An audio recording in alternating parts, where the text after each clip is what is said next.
kung ikaw ay nandito sa United Arab Emirates, sigurado natikman mo na ang pinakamasarap na cheesecake dito. Maria Paz, maraming salamat po, madam. Ano nag-umpisa ang Maria Paz Cheesecake?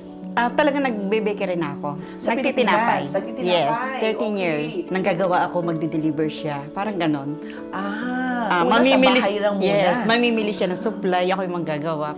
Tapos, nagkuha ako ng license. Slowly, nagsimula. Slowly, yeah. Yes. Bahay muna. Tapos sabi nga ni Sir, Maria, para tayo may small Catholic church sa loob. Kasi yung parada nung mga nag-pick up. So sa pagkakataong ito, gusto ko pong tawagin ang kanina mo pang sinasabi na partner, simula nung talagang siya yung namimili, magluluto ka, no? Sir Jundel, ano yung naging inspirasyon mo?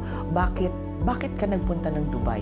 Ang kasi meron akong, hindi man siya special child, kumbaga PWD kasi siya. Tsaka pagpapaaral. Siya talaga ang nagtulak Yes. na ibang bayan ka dahil hindi Hindi kaya eh. Ang gusto ko lang mangyari lagi sige, yung mga kabayan na tumatangkilik ng Maria Paz maging laging happy.